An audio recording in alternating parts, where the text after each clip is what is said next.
नमस्कार दोस्तों, आप सभी का स्वागत है मधुबनी स्टडी सेंटर में। तो बताएंगे दोस्तों, आप लोग कैसे हैं? आप लोग मस्त हैं? हाँ, गुड मॉर्निंग जी, गुड मॉर्निंग। ठीक है, आप बताएं। तो कैसे हैं आप लोग? आप बताएंगे प्लीज। तो उम्मीद करता हूं कि आप लोग बहुत अच्छे होंगे। तो चलिए दोस्तों, आज का जो टॉपिक होने वाली है वो प्रायद्वीपीय पठार होने वाली है। क्या भाई? प्रायद्वीपीय पठार होने वाली है। क्या होने वाली है? प्रायद्वीपीय पठार। इससे पहले हम लोगों ने क्या क्या चीज की चर्चा कर चुके थे, किन किन चीजों की हम चर्चा कर चुके थे। एक बार उन पर हम अगर चर्चा कर ले तो हमारी जो हो जाएगी रिकॉल। क्या हो जाएगी भाई? रिकॉल। क्या हो जाएगी? रिकॉल हो जाएगी। तो देख ले दोस्तों, तो इससे पहले हम लोगों ने क्या चीज के बारे में जानकारी हासिल की थी, तो वो देख लेते हैं भाई। उत्तर भारत का मैदान के बारे में हम लोग ने पढ़ रहे थे। ठीक है, उत्तर भारत के मैदान के बारे में हम लोग पढ़ रहे थे। ठीक है, और जिसमें हम आपको बताया इनकी चौड़ाई, इसकी लंबाई कितनी है, 7 लाख वर्ग किलोमीटर में है, कितनी फैली हुई है, इन सभी की जानकारी हम आपको दिए थे। साथ ही ये भी बताया था इनके दो भागों में बांटा गया था। एक भौतिक विभाजन में, एक भौतिक एक भौतिक विभाजन किया गया था, एक भौतिक विभाजन किया गया था। और साथ ही मेरे प्यार दोस्तों, एक पारदेशिक विभाजन किया गया था। जिस तरह से हिमालय का पारदेशिक विभाजन किया गया था उसमें हम बात किए थे। ठीक है, उसी तरह हुआ था। ठीक है, इसमें हम क्या बात बात किए थे? इसमें भाई भावर प्रदेश की बात किए थे, भावर प्रदेश। उसके बाद तराई प्रदेश, और उसके बाद मेरे प्यारे दोस्तों बांगर बांगर की बात किए थे। उसके बाद भाई खादर की बात किए थे।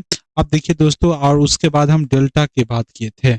डेल्टा की अगर बात करें मेरे प्यारे दोस्तों, तो आपको ये भौतिक विभाजन में ना भी मिले तो कोई चिंता लेने वाली जरूरत नहीं है, क्योंकि ये डेल्टा जो है भौतिक विभाजन में किसी किसी किताब में है भी और किसी किसी किताब में नहीं है, तो हम लिख दिए हैं। डेल्टा क्या होती है, जो मैं आपको बातें कर देती हूँ। डेल्टा जो नदियों द्वारा मुहाने में आती है, ये जब आते हैं मेरे प्यारे दोस्त, तो इनकी ताकत पूरी तरह से खत्म हो जाती है।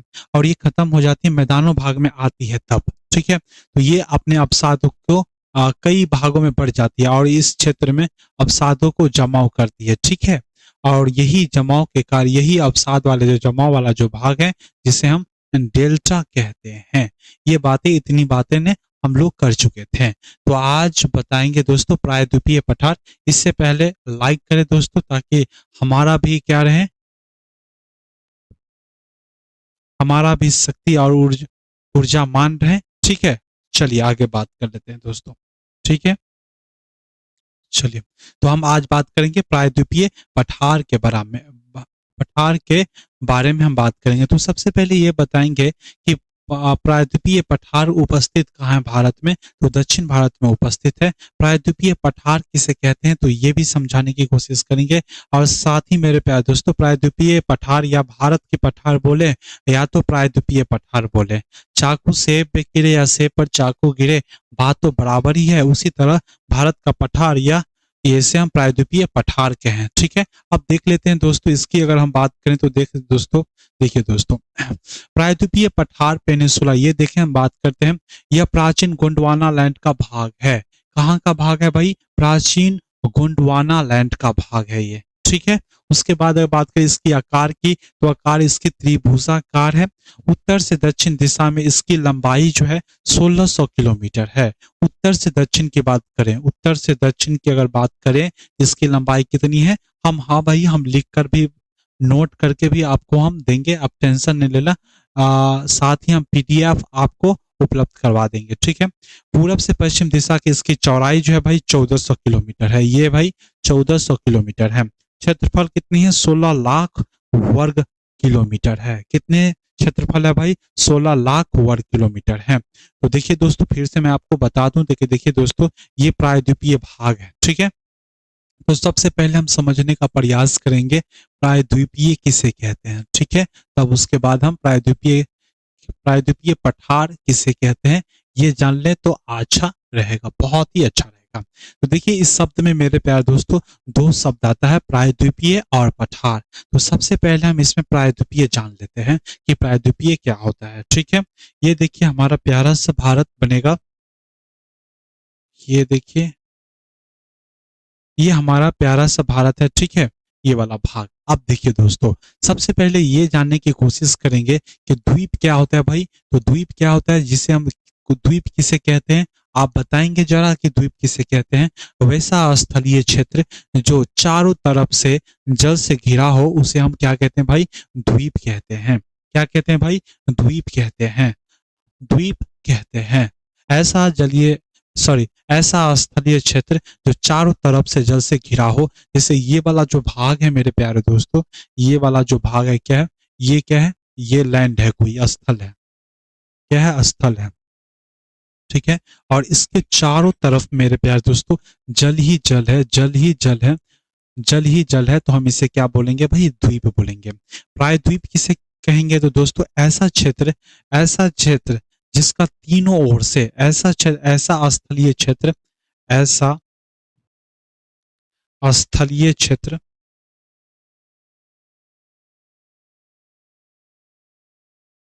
क्षेत्र जिसके तीनों ओर से, जिसके तीनों ओर से,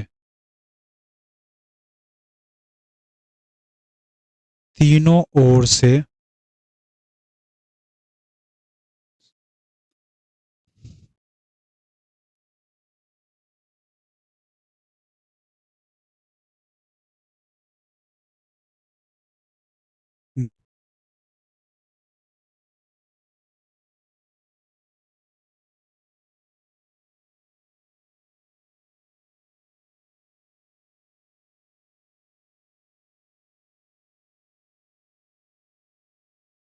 ठीक है। तो हम ऐसा स्थलीय क्षेत्र जो तीनों तरफ से जल से घिरा हो तो उसे हम क्या कहते हैं, प्रायद्वीपीय कहते हैं। तो ये देखिए दोस्तों, ये वाला जो भाग है, ये वाला जो भाग है पूरे जल से घिरा है। ये वाला भाग आप देख सकते हैं इसमें मेरे प्यारे दोस्तों कि ये तीनों, ये भाग, ये वाला भाग और ये वाला भाग और ये वाला भाग क्या है, जल से घिरा हुआ है। और जिन कारण से इसे हम क्या कहते हैं, प्रायद्वीपीय कहते हैं। ठीक है। अब देखो दोस्तों, भारत की अगर हम बात करें तो भारत के पश्चिम वाले भाग में, भारत के पूरब वाला भाग में अगर हम बात करें तो आप देखिए दोस्तों, एक सेकेंड आपको मैं बता देता हूं, ये वाला भाग, चलिए। भारत की अगर हम बात करें दोस्तों तो भारत के पश्चिम वाले भाग में क्या है भाई, पश्चिम वाले भाग में क्या है, पश्चिम वाले जो भाग में है, पश्चिम वाला जो भाग है, भाग में क्या है भाई, आप बताएंगे दोस्तों, पश्चिम वाले भाग में क्या है। तो यहाँ पर भाई कौन से सागर की उपस्थिति है, तो आप कहेंगे कि यहाँ पे अरब सागर की उपस्थिति है। क्या भाई, अरब सागर की उपस्थिति है, अरब सागर की उपस्थिति है। ठीक है। वही हम अगर बात कर ले पूर्वी वाले भाग में, पूर्वी वाले भाग में, तो आप क्या जवाब देंगे दोस्तों, तो यहाँ पे कौन सी खाड़ी उपस्थित है, तो आप बताएंगे मेरे प्यारे दोस्तों कि यहाँ पर जो है बंगाल की खाड़ी उपस्थित है। ठीक है। इतनी बातें आपको समझ में आ रही है, तो आती रहेगी। बंगाल की खाड़ी कहते हैं इसे, बंगाल की खाड़ी उपस्थित है। ठीक है। बंगाल की खाड़ी उपस्थित है। देखिए दोस्तों, ये पहले बताते हैं, इसमें कोई हिंदी इंग्लिश में कोई दिक्कत नहीं है। ठीक है। ये राइटिंग जो है ठीक ठीक दिख रही है ना, ये एक बार कमेंट कर दे दोस्तों, आप लोगों के लिए अच्छा है या नहीं। ठीक, ठीक है, ठीक है दोस्तों, तो चलते हैं। तो ये पूर्वी वाले भाग में है भाई बंगाल की खाड़ी। आप देखेंगे पश्चिमी वाला भाग में अरब की सागर, अरब सागर। ठीक है, या अरब सागर बोलते हैं। ठीक है। अब नेक्स्ट जो हम बात करेंगे दोस्तों, दक्षिण वाले भाग में, देखिए दोस्तों, दक्षिण वाले भाग में, दक्षिण वाले भाग में कौन से है भाई, दक्षिण वाले भाग में कौन से सागर हैं मेरे प्यारे दोस्तों, हमारा प्यारा सा भारत के नाम पर ही यह हिंद हिंद महासागर है। हिंदुस्तान के नाम पर ही इनका इनका सागर का नामकरण पड़ा है। तो क्या भाई, हिंद महासागर, क्या भाई, हिंद महासागर, क्या भाई, हिंद, जो कि एकमात्र ऐसा सागर जो कि भारत के नाम पर इनका नामकरण किया गया है। और इनको लेकर के भाई चाइना को बहुत दिल में आग लगती है। इतनी आग लगती है ना कि इसको, इनको पता नहीं है कि ये हिंद महासागर जलीय है। हम जल जो है आग को मुझाने का भी काम करती है, ये तो बात है। और साथ ही मेरे प्यारे दोस्तों, इनकी इतनी जलन होती है चाइना वाले को कि ये हिंद महासागर को चारों तरफ से घेरने का काम करता है। ठीक है, ये बातें थी। आप ही बताएं दोस्तों, तो हमने आपको बताया था ऐसा क्षेत्र जो तीन तरफ से जल से घिरा हो उसे हम प्रायद्वीपीय कहते हैं। क्या कहते हैं भाई? प्रायद्वीपीय कहते हैं। तो आपको क्या लगा भाई, ये तीन तरफ से जल से घिरा है या नहीं? जल से घिरा है या नहीं? तो देखिए, एक तरफ जो है अरब सागर से जल से घिर गया है, एक तरफ हिंद महासागर से जल से घिर गया है, और एक तरफ मेरे प्यारे दोस्तों बंगाल के खाड़ी से घिर गया है। तो ये क्या होगा? तो हम आपको बताएं कि ऐसा क्षेत्र जो तीन तरफ से जल से घिर गया उसे हम प्रायद्वीपीय कहते हैं। तो ये क्या हुआ? प्रायद्वीपीय कहा कहें। ठीक है, अब देखिए दोस्तों, ये प्रायद्वीपीय भाग मेरे प्यारे दोस्तों जिस पठार पर उपस्थित है, ये प्रायद्वीपीय भाग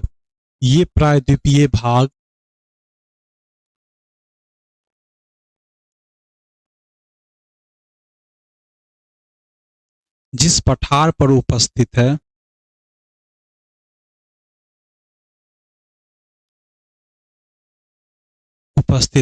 तो उसे हम क्या कहते हैं भाई? प्रायद्वीपीय पठार कहते हैं।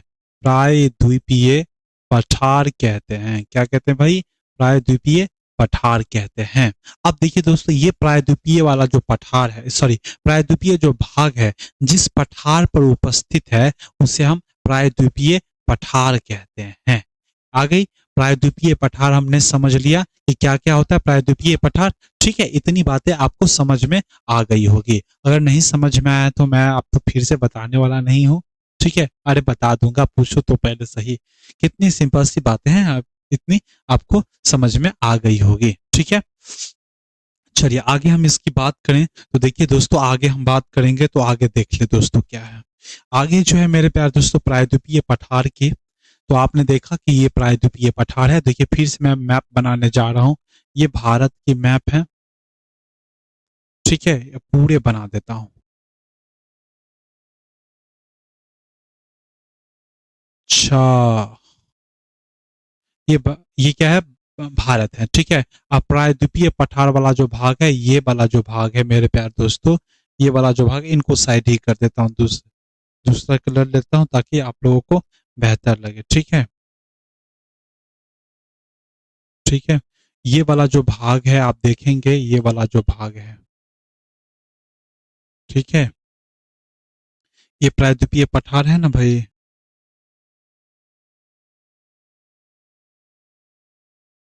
इसकी आप देखते रहेंगे, प्रायद्वीपीय पठार है।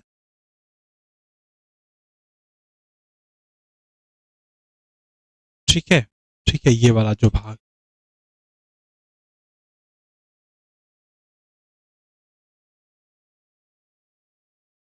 ठीक है, ये वाला जो भाग है, ये प्रायद्वीपीय पठार है। अब देखिए दोस्तों, इनके पश्चिम में जो है भाई, इनके पश्चिम में जो है, इसके पश्चिम में भाई, क्या इसके पश्चिम में कौन सा मैदान हो जाएगा? इनके पश्चिम में पश्चिमी तटीय मैदान हो जाएगा भाई। कौन सा मैदान हो जाएगा? पश्चिमी तटीय मैदान हो जाएगा। कौन सा मैदान हो जाएगा? पश्चिमी तटीय मैदान हो जाएगा। इसके पश्चिम में पश्चिमी तटीय मैदान। ठीक है, और इसके पूरब में हो जाएगा पूर्वी तटीय मैदान। ठीक है, ये बातें हैं आपको लिखनी है। और यहाँ पर मेरे प्यारे दोस्तों आपको क्या हो जाएगा? केप केमोरीन या तो कन्याकुमारी हो जाएगा। तो आइए हम बात कर लेते हैं। तो देखिए दोस्तों, प्रायद्वीपीय पठार के पश्चिम वाले जो भाग में है, पश्चिम पश्चिम भाग में क्या चीज की उपस्थिति है? कौन से घाट की उपस्थिति है? तो भाई सॉरी सॉरी, पश्चिमी नहीं, पूर्वी घाटी होंगे। क्या होंगे? पूर्वी घाटी।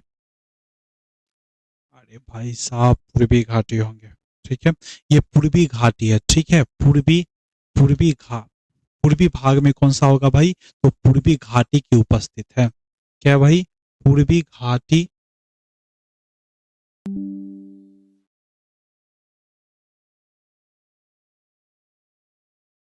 उपस्थिति है।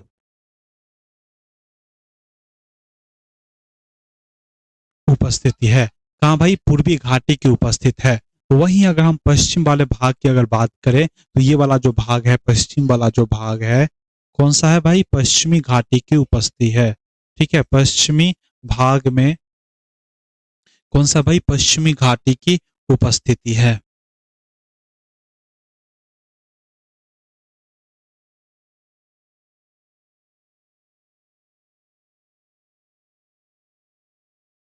उपस्थिति है भाई, क्या है भाई? पश्चिमी घाटी की उपस्थिति है। और यहीं पर दक्षिण वाले छोर पे अगर बात करें दोस्तों, तो क्या क्या है भाई? कन्याकुमारी है। क्या है भाई?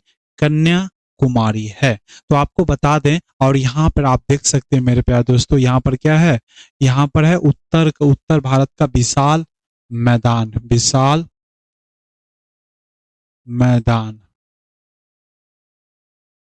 ठीक है, ये मैदान है, विशाल मैदान है। तो आप देख सकते हैं मेरे प्यारे दोस्तों कि प्रायद्वीपीय पठार के पूरब जो भाग है, ये वाला जो पूरा भाग है, पूरा भाग में क्या है?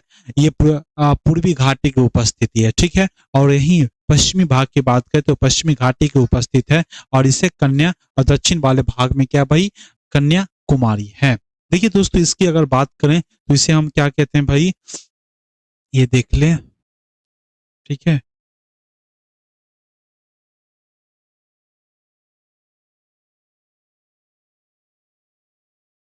इसे देखिए दोस्तों, इसे अलग अलग अलग नामों से जाने जाते हैं।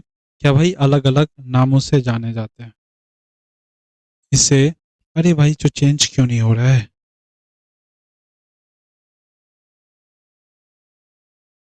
ठीक है, इसे अलग अलग नामों से जाने जाते हैं। इस पठार को भाई अलग अलग नामों से जाने जाते हैं। तो कहीं पर इसको दक्कन का पठार के नाम से जाने जाते हैं, तो कहीं पे इसको मालवा के पठार के नाम से जाने जाते हैं, तो कहीं पर बुंदेलखंड और बघेलखंड के नाम से जाने जाते हैं। कई अनेक नामों से जाने जाते हैं इस पठारों को। ठीक है, तो हम बात कर लेते हैं। तो देखिए दोस्तों, इसे अनेक पठारों को नाम से जाने जाते हैं।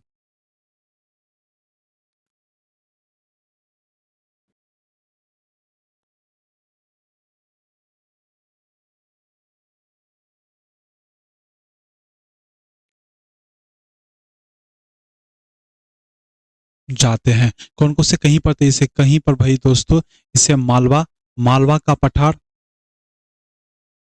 मालवा का पठार। ठीक है, तो कहीं पर मेरे दोस्तों दक्कन का पठार।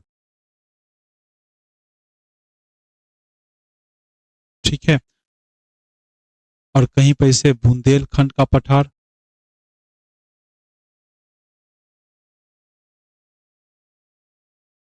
खंड का पठार। ठीक है, और कहीं पर इसे बघेल खंड का पठार के नाम से भी जाना जाता है। बघेल खंड के पठार के नाम से भी जाना जाता है।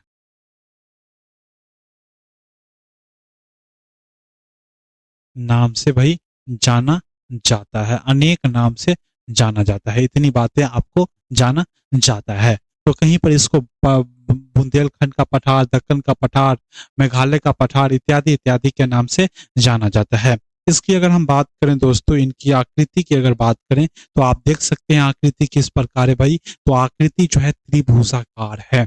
इसकी आकृति क्या भाई? आकृति जो है, आकृति क्या भाई? त्रिभुजाकार है। त्रिभुजाकार है भाई। क्या भाई? त्रिभुजाकार है। ठीक है, इसकी लंबाई की अगर हम बात कर लें तो लंबाई कितनी है इसकी?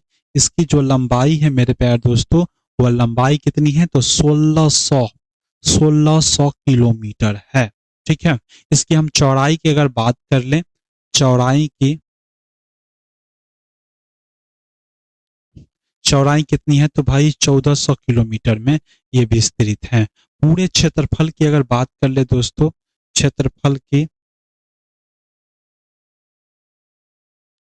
क्षेत्रफल की बात करें तो 16 लाख वर्ग किलोमीटर है।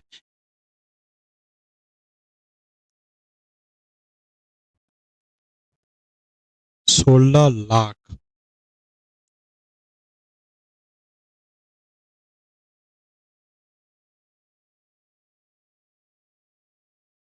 16 लाख वर्ग किलोमीटर में विस्तृत है। इसकी ऊंचाई कितनी है भाई? 16, इसकी ऊंचाई कितनी है? ऊंचाई औसतन 600 से अगर देखा जाए 300 से 920 तक होती है, ठीक है। लेकिन कई कई किताबों में जो है इनकी अलग अलग दी हुई है, जिन कारण से हम ये डाटा नहीं लिखेंगे, ठीक है, क्योंकि बात बढ़ सकती है, बात बिगड़ सकती है, ठीक है। तो इसकी आकृति भाई जो आप देख सकते हैं वह त्रिभुजाकार है। लंबाई जो है भाई, लंबाई उत्तर से दक्षिण की ओर जो भाई 1600 किलोमीटर है। चौड़ाई जो बात करें पश्चिम से पूर्व की ओर जो मेरे प्यारे दोस्तों 1400 किलोमीटर है। लंबाई 1600 किलोमीटर। और कुल क्षेत्रफल की अगर बात करें दोस्तों, ये कितने एरिया में फैली हुई है, तो आप देख सकते हैं 16 लाख वर्ग किलोमीटर में फैली हुई है। और हम बात करें दोस्तों तो इसे हम क्या कहते हैं, इसे हम दोस्तों पठारों का पठार कहते हैं। इसे हम क्या कहते हैं, पठारों का पठार कहते हैं। देखिए दोस्तों आगे हम बात करें दोस्तों, इसे हम पठारों का पठार कहते हैं। अरे भाई साहब ठीक हो जा, ठीक है। नोट कर रहे हो ना आप लोग, नोट करते जाइए ताकि आपके दिमाग में जो है ना ये बातें सब रिपीट हो जाएगा, ठीक है। बार बार आप जब पढ़ेंगे, जब सुनेंगे, जब लिखेंगे और रिवाइज करते रहेंगे तो ये बातें तो आपके लिए भुजिया हो जाएगा, समझ गए ना। तो इसको याद करते रहेंगे। इसे भाई देखिए दोस्तों, ओ भाई भाई भाई भाई भाई, इसको अगर हम बात करें दोस्तों, इसका जो है इसे पठारों का पठार कहते हैं। क्या कहते हैं, पठारों का पठार कहते हैं। पठारों का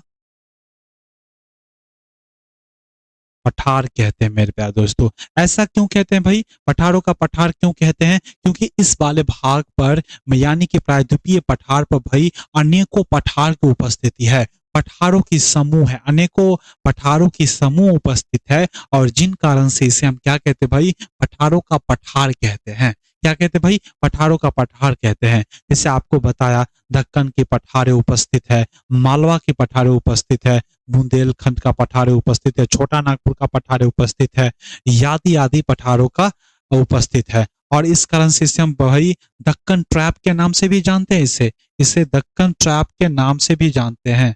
Deccan trap, Deccan trap, trap, trap के नाम से इसे दक्कन ट्रैप भी कहते हैं, ठीक है। इतना याद रखेंगे, कहते हैं, ठीक है। दक्कन ट्रैप भी कहते हैं, ठीक है। इसकी अगर दक्कन ट्रैप भी कहते हैं, देखिए दोस्तों इसके अगर निर्माण की अगर बात किया जाए तो ये जो है प्रायद्वीपीय प्रायद्वीपीय पठार जो है ये भारत किसके भाग है, पहले आप ये बताएंगे, कमेंट में बताएं दोस्तों। भारत जो है कौन से लैंड का भाग है, कौन से लैंड का, तो आप बताएंगे दोस्तों गोंडवाना लैंड का। सही है भाई, कितना फास्ट बोल दिया यार, जी से मतलब जी दे दिया है, हम समझ गए, समझने वाले तो समझ ही जाएंगे, ठीक है। गो गोंडवाना लैंड का भाग है, भारत जो है गोंडवाना लैंड का भाग है। और भारत मेरे प्यारे दोस्तों जब उत्तर पूर्व की ओर या यूरेशियन प्लेट की तरफ जब आ रही थी तो इसी कारण में इसमें क्या हुआ, दरारी विस्फोट हुआ। और दरारी विस्फोट होने के ही कारण मेरे प्यारे दोस्तों ये प्रायद्वीपीय पठार का निर्माण हुआ है। तो आप सबसे पूछ दिया जाए कि इसका निर्माण कैसे हुआ है, तो आप क्या बोलेंगे भाई, दरारी विस्फोट के कारण इनका निर्माण हुआ है, ठीक है। इतनी बातें हैं, इनका जो निर्माण हुआ है भाई, निर्माण दरारी विस्फोट के कारण हुआ है। दरारी दरारी विस्फोट के कारण हुआ है।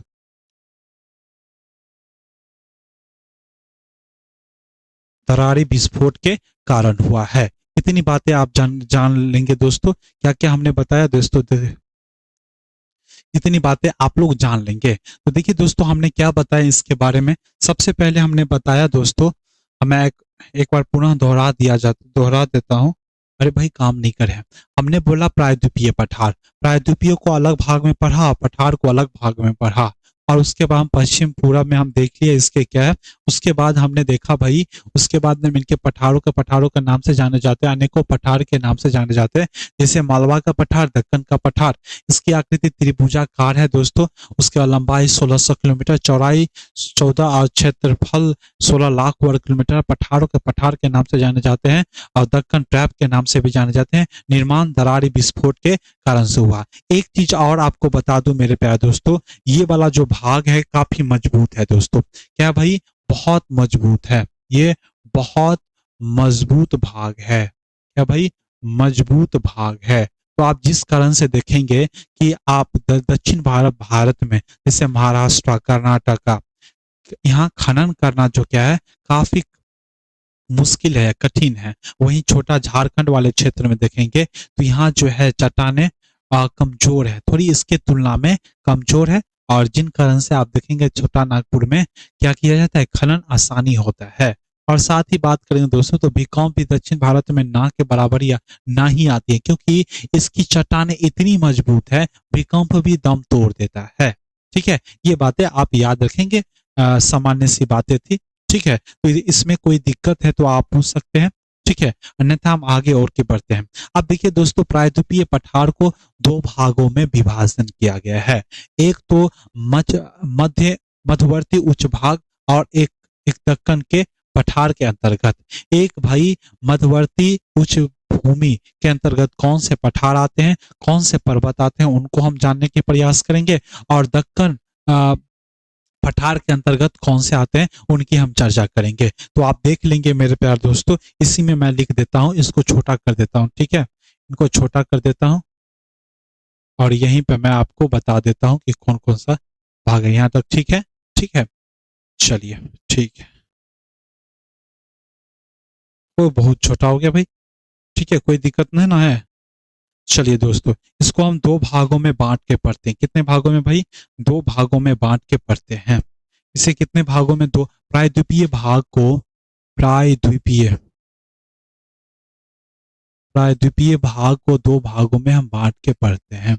एक तो मेरे प्यार दोस्तों, और एक जो है भाई, देखिए एक जो है मध्यवर्ती मध्यवर्ती मध्यवर्ती उच्च उच्च भूमि के अंतर्गत। ठीक है, और एक जो पढ़ेंगे दोस्तों दक्कन दक्कन दक्कन पठार के अंतर्गत। ठीक है, दक्कन पठार के अंतर्गत पढ़ेंगे। ठीक है, एक मध्यवर्ती उच्च भूमि के अंतर्गत कौन से पठार पर्वत आएंगे, और एक जो है दक्कन पठार के अंतर्गत कौन से पर्वत पठार आएंगे, इनकी हम चर्चा करेंगे। ठीक है, इतनी करेंगे। तो देखिए मध्यवर्ती भाग में जो आता है मेरे प्यार दोस्तों, तो पहला जो आता है अरावली पर्वत। क्या आता है भाई, अरावली पर्वत श्रेणी। पर्वत श्रेणी, अरावली पर्वत श्रेणी। ठीक है, दूसरी की अगर बात करें तो बुंदेलखंड का पठार। बुंदेल बुंदेलखंड का पठार। ठीक है, तीसरी अगर बात करें तो बघेलखंड का पठार।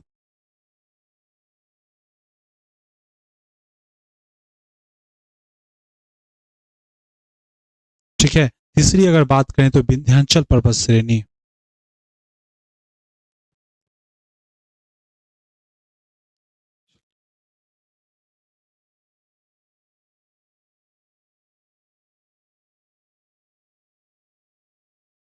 ठीक है, तीसरी अगर बात करें तो दोस्तों छोटा नागपुर का जो पठार है इसी के अंतर्गत आता है, छोटा नागपुर का पठार। नागपुर का पठार। तीसरी अगर बात करें दोस्तों तो मेघालय का पठार।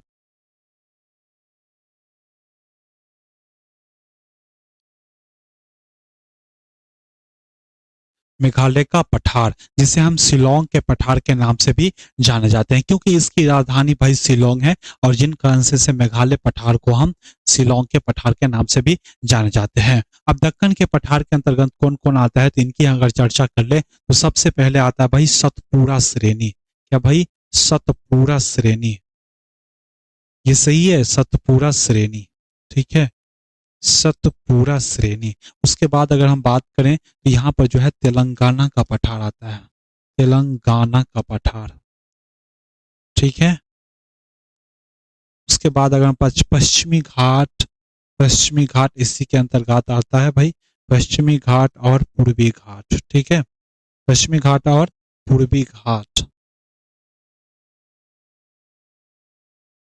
ठीक है, ये इसके अंतर्गत आता है। मध्यवर्ती उच्च भूमि के अंतर्गत कौन कौन से आते हैं, तो अरावली पर्वत, जिसे हम बूढ़ा पर्वत या अवशिष्ट पर्वत के नाम से जाने जाते हैं, बुंदेलखंड, बघेलखंड, विंध्याचल पर्वत, छोटा नागपुर का पठार और मेघालय का पठार, और इसके अंतर्गत जो आता है दक्कन के पठार के अंतर्गत कौन कौन से आते हैं भाई, तो दक्कन पठार के अंतर्गत आते हैं अरावली पर्वत, सॉरी सॉरी, सतपुड़ा श्रेणी आते हैं, तेलंगाना का पठार आते हैं, पश्चिमी भाग के घाट आते हैं। आप बताएंगे दोस्तों, यहाँ तक आपको कोई दिक्कत है तो आप पूछ सकते हैं, नहीं तो आप नहीं तो आगे बढ़ने का प्रयास करते हैं, ठीक है। हाँ भाई, इसका जो क्षेत्रफल है आप देख सकते हैं भाई कितना लिखा है, नहीं नहीं, क्षेत्रफल सेम ही होगा, ये बातें हैं, क्षेत्रफल जो है भाई सेम है, ठीक है, 16 लाख वर्ग किलोमीटर होगा। लेकिन हमने इसकी औसत ऊंचाई बताने का प्रयास किया था, लेकिन मैं इसलिए नहीं दे रहा हूं क्योंकि किसी हर एक किताब में जो है लगभग नहीं नहीं मैच हो रहे हैं, जिन कारण से मैं औसत ऊंचाई इसकी नहीं बात की है, ठीक है। ये बात है, ठीक। तो ये आपने देखा कि कौन से भाई, ये सारी में आपकी कोई दिक्कत नहीं है। तो चलिए दोस्तों, हम अरावली पर्वत से स्टार्ट करते हैं। एक बार हम पुनः देख लेते हैं कि क्या क्या बातें हो गई थी। हमने देखिए ये बातें कर चुके थे। ये प्राचीन गोंडवाना लाइन का भाग है, ये बातें हो गई थी। आकार त्रिभुजाकार है, ये भी हो गई। उत्तर से दक्षिण दिशा में इसकी लंबाई 1600 किलोमीटर है, पूरब से 1400 है, क्षेत्रफल 16 लाख वर्ग किलोमीटर है। आपने देखा प्रायद्वीपीय भाग है, ठीक है। प्रायद्वीपीय भाग, ये देखो दोस्तों, क्षेत्रफल देखिए, सबसे बड़ा भौतिक प्रदेश है। औसत ऊंचाई जो है भाई, ये देखो, औसत ऊंचाई के बारे में आपको बताया 600, बताया था 600 से 920 किलोमीटर तक, यही है। लो, ये जान लो, औसत ऊंचाई 600 से 900 किलोमीटर तक है, ठीक है।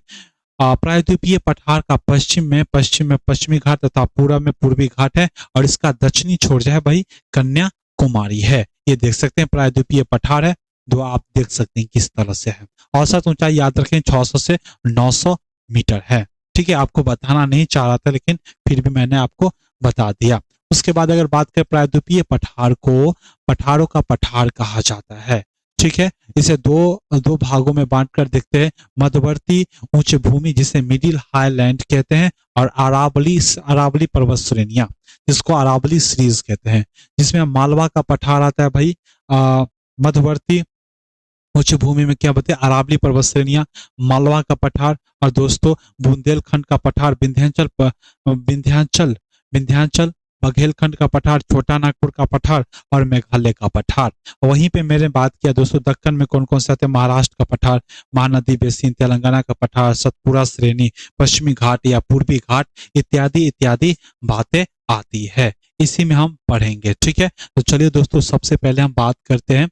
अब सबसे पहले हम बात करेंगे दोस्तों वो अरावली पर्वत श्रेणी की, ठीक है। तो आइए देखते हैं सबसे पहले हम अरावली पर्वत श्रेणी की। तो देखिए दोस्तों, मध्यवर्ती उच्च भूमि का भाग है। देखिए विस्तार जो है भाई, पालनपुर गुजरात से राजस्थान एवं हरियाणा होकर दिल्ली तक लगभग 800 किलोमीटर का विस्तार है। तो आप देखेंगे, एक मैप देख ले पहले, सबसे पहले देखिए दोस्तों, देखिए ये जो है मेरे प्यारा सा भारत की तो जरूरत ही होती है, ठीक है। ये वाला जो भाग है अरावली पर्वत जो है, आपको क्या बताया दोस्तों, अरावली पर्वत जो है ये कहां से कहां तक विस्तारित है। तो ये जो है ये भाग जो है मेरे प्यारे दोस्तों, ये अरावली पर्वत है, ठीक है। ये अरावली, इनको दूसरे कलर से ले लेता हूं, ठीक है। अरे भाई, इसे दूसरे कलर से ले लूं, ब्राउन कलर से, ठीक है। ये देखिए दोस्तों, ये जो है अरावली पर्वत है, ठीक है। ये अरावली पर्वत है। इनका जो विस्तार है कहां से कहां तक है भाई, तो इनका जो विस्तार हो जाएगा, ये हो जाएगा भाई गुजरात के पालमपुर से, गुजरात के गुजरात के पालमपुर से गुजरात के पालनपुर से, ठीक है, पालनपुर से। और कहां तक है भाई, दिल्ली दिल्ली दिल्ली तक विस्तारित है। दिल्ली में आप लोग बताएंगे, दिल्ली में कौन कौन सी पहाड़ियां हैं, आप लोग कमेंट करेंगे दोस्तों। तो दिल्ली में एक रायसीना की पहाड़ी है और एक दिल्ली ब्रिज भी है, ठीक है जवाब, ठीक है भाई। तो दिल्ली में कौन कौन से पर्वत है, एक पहाड़ियां हैं दोस्तों, तो रायसीना की पहाड़ी है, क्या भाई, रायसीना की पहाड़ी,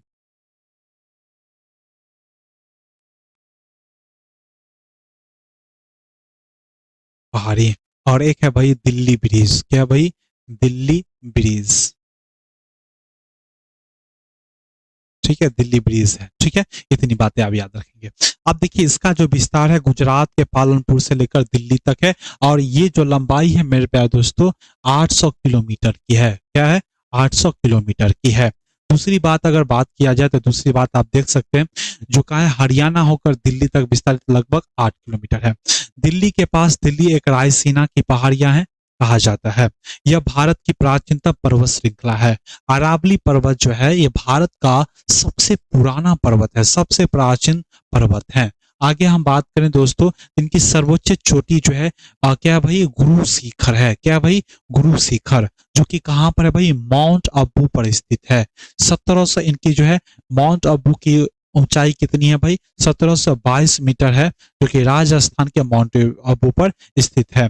यहीं पर अगर बात करें दोस्तों तो अरावली पर्वत अत्यधिक अपर्दित है। पर्वत श्रृंखलाओं की अगर बात करें जो कि अवशिष्ट पहाड़ियों के रूप में शेष हैं। ठीक है, अगर हम बात करें तो देखिए दोस्तों, ये देखिए दोस्तों, ये वाला जो भाग है आपको क्या बताएं, देखिए दोस्तों, ये जो है मेरे प्यारे दोस्तों भारत का सबसे प्राचीनतम पर्वत है। भारत का ये भारत का दोस्तों भारत का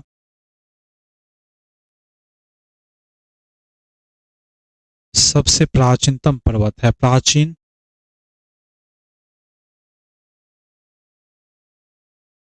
पर्वत है, ठीक है, सबसे प्राचीन पर्वत है। दूसरी बात है इनकी जो सबसे प्राचीन पर्वत है, और दूसरी बात है इनकी जो चोटी है कौन है? सर्वोच्च चोटी है, सबसे ऊंचा। इनकी सबसे ऊंची चोटी जो है भाई, सर्वोच्च चोटी जो है,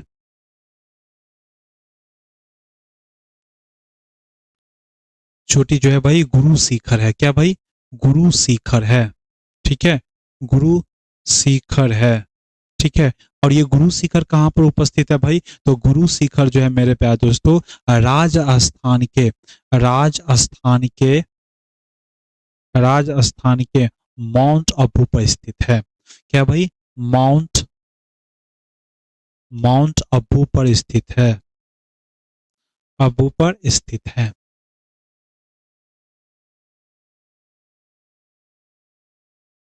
और यही माउंट अबू पर मेरे प्यारे दोस्तों एक मंदिर है एक मंदिर है जो कि दिलवारा मंदिर है, जो कि मेरे प्यारे दोस्तों जैनियों के पवित्र मंदिर है, या तो हम यहाँ कहें तो जैन के तीर्थ स्थल हैं। क्या भाई? जैन के दिलवारा मंदिर है भाई, दिलवारा मंदिर है, जो कि क्या भाई? जैन मंदिर है। क्या भाई? जैन जैनियों के मंदिर है, जैनियों के मंदिर हैं, ठीक है, ठीक है। ये बातें थी दोस्तों, ये बातें थी। अब देखिए दोस्तों, ये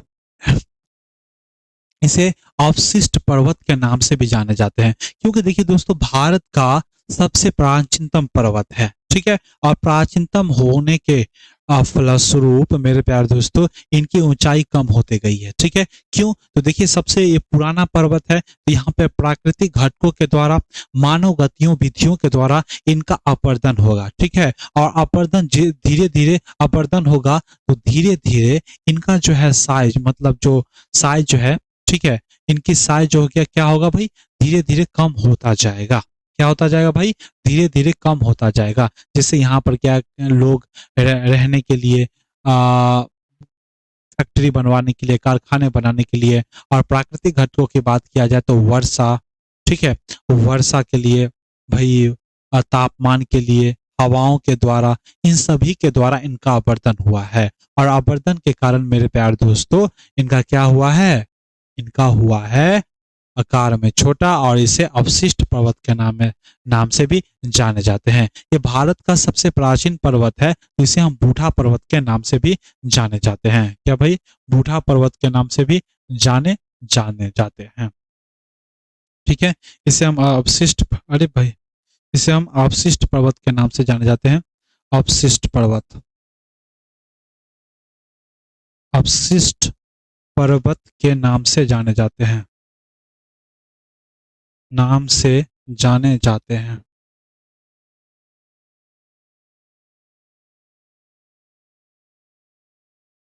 जाने जाते हैं। दूसरी बात, इसे बूढ़ा पर्वत भी कहते हैं क्योंकि भारत का सबसे प्राचीनतम बूढ़ा पर्वत के नाम से भी जाने जाने जाते हैं। ठीक है। गुरु शिखर की अगर चोटी की अगर बात करें भाई, गुरु शिखर की चोटी की ऊंचाई कितना है तो 1722 मीटर है भाई। इनकी ऊंचाई कितनी है? 1722 मीटर की ऊंचाई गुरु शिखर के। इसे अवशिष्ट पर्वत के नाम से जाने जाते हैं, इसे बूढ़ा पर्वत के नाम से भी जाने जाते हैं। और बात करें दोस्तों तो आप देख लेंगे कि इसका निर्माण की अगर बात किया जाए तो निर्माण, एक सेकेंड दोस्तों, एक सेकेंड, एक सेकेंड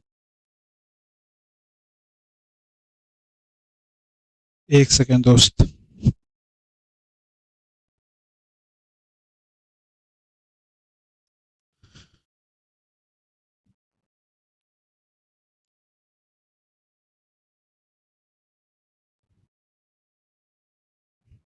ठीक है दोस्तों, तो ये अरावली पर्वत है। ठीक है। इसे बूढ़ा पर्वत के नाम से भी जाना जाता है। इसकी निर्माण की अगर बात करें दोस्तों तो इनका जो निर्माण हुआ है ज्वालामुखी से हुआ है। Sorry sorry sorry sorry, Aravalli पर्वत है तो ये बूढ़ा पर्वत है। ये बातें हमने आप लोगों को बता दिया। ठीक है। इनकी देखिए दोस्तों, ये जो जल विभाजक का भी काम करता है। ठीक है। जल विभाजक का भी काम करता है, जिससे देखिए दोस्तों यहाँ पर मेरे प्यार दोस्तों माही और लूनी नदी है। ठीक है। माही और लूनी नदी है। और यहाँ पर दोस्तों बनास बनास नदी है। ठीक है। क्या भाई? बनास नदी है। तो आप देखेंगे मेरे प्यार दोस्तों, बनास को जो है ये पश्चिम अरावली के किस साइड है भाई? तो ये हम कह सकते हैं पश्चिम, क्या भाई, पूरब वाले भाग में। और माही और लूनी जो है ये क्या भाई? पश्चिम वाले भाग में है। तो पश्चिम वाले नदियों को पूरब की ओर नहीं जाने देती है और पूरब वाले नदियों को पश्चिम की ओर नहीं जाने देती है। ठीक है। और जिन कारण से हम जल विभाजक के नाम से भी जाने जाते हैं। इसे जलवायु विभाजन के भी नाम से जाने जाते हैं क्योंकि इस वाले क्षेत्र में आप देखेंगे भाई अर्ध शुष्क राजस्थान का क्षेत्र है, तो यहाँ पे अर्ध शुष्क और शुष्क क्षेत्रों को भी अलग करता है। ये भी बात ध्यान में रखेंगे। ठीक है। आगे बात किया जाए तो आप देख सकते हैं यह पर्वत श्रेणी विभाजक जल विभाजक के नाम से भी रूप में जाना जाता है, कार्य करती है। इसके पश्चिम की ओर माही और लूनी नदियां हैं निकलती है जो कि अरब सागर में गिरती है। और इसके पूर्व की ओर प्रमुख नदी है बनास जो कि चंबल नदी सहायक नदियां हैं। औसत ऊंचाई की अगर बात करें तो 300 से 920 मीटर है। ठीक है। माउंट आबू पर्यटक स्थल है, जैनियों का प्रसिद्ध धर्म स्थल है। यहाँ जहाँ दिलवारा जैन मंदिर है जो आप लोगों को बता दिया हूँ। दिल्ली रीच अरावली पर्वत श्रेणी की पूर्वी विस्तार है। ठीक है। और संसार का सर्वाधिक पुरानी पर्वत अरावली पर्वत श्रेणी है। ये बातें आप ध्यान में रखेंगे मेरे प्यारे दोस्तों। ठीक है। तो ये बातें आप लोगों को मैंने बता दिया है कि अरावली की क्या क्या विशेषता है, इनकी हमने चर्चा कर लिया है। यहाँ तक कोई अगर दिक्कत है तो आप पूछ सकते हैं मेरे प्यारे दोस्तों। ठीक है। अन्यथा आगे बढ़ने का बात करते हैं। आगे हम बात करेंगे दोस्तों, वो हम बात करेंगे मालवा का पठार। क्या भाई? मालवा का पठार। ठीक है। आप देखेंगे दोस्तों अरावली, देखिए दोस्तों अरावली तथा विंध्यन पर्वत श्रृंखला के मध्य स्थित है। कहाँ पर स्थित है भाई? तो अरावली और विंध्यन पर्वत के मध्य स्थित है। इसका निर्माण भाई ज्वालामुखी के लावे से हुआ है। तो चलिए बात कर लेते हैं। ये देखिए मेरे प्यारे, ये प्यारा सा भारत हमारा बहुत अच्छा सा है। ठीक है। आप देखेंगे दोस्तों यहाँ जो हम बात कर लें, देखिए दोस्तों ये वाला जो भाग है, ये वाला जो भाग है दोस्तों, ये वाला जो भाग है, ये वाला जो भाग है। ठीक है। इसको तो अलग अलग कलर से करना पड़ेगा।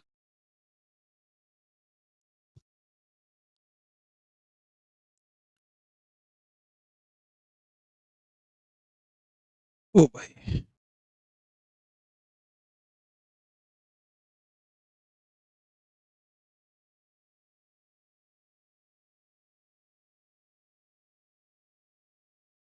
ये वाला जो भाग है जिसे हम क्या कहते हैं, तेलंगाना का पठार कहते हैं।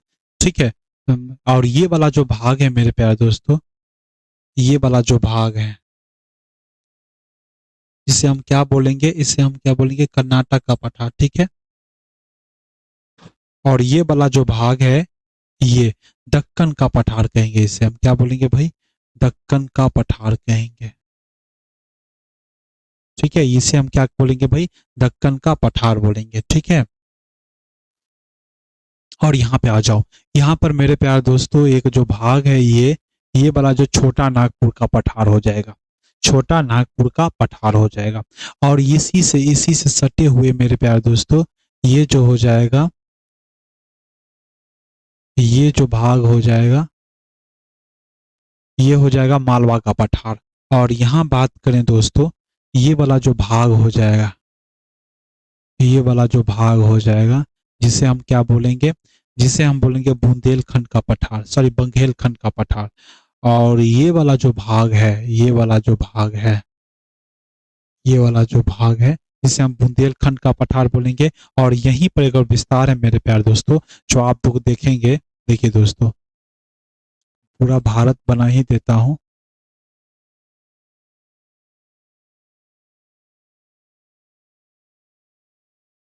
और यहाँ पर जो भाग है मेरे प्यारे दोस्तों, यहाँ पर मेघालय की पठार है। क्या भाई? मेघालय की पठार है।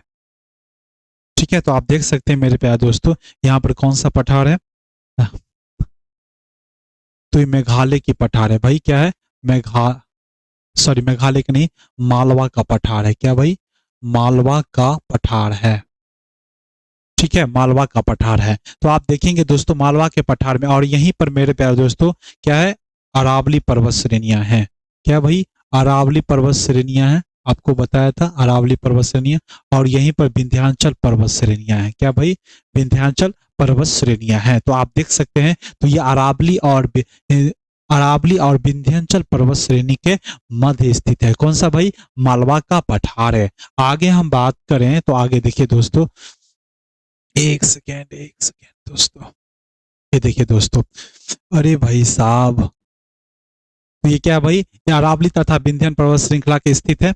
इसका निर्माण जो ज्वालामुखी से हुआ है। आप देखेंगे दोस्तों मेरे प्यारे दोस्तों कि देखिए इसका जो निर्माण हुआ है वह ज्वालामुखी के है। आप देखेंगे ये पृथ्वी की सतह है। ठीक है, पृथ्वी की सतह, इसके अंदर 100 से 200 किलोमीटर के 100 से 200 किलोमीटर के अंदर आप जाते हैं तो मैग्मा चेंबर है। क्या भाई? मैग्मा, मैग्मा, मैग्मा नहीं, अरे भाई क्या हो जाता है,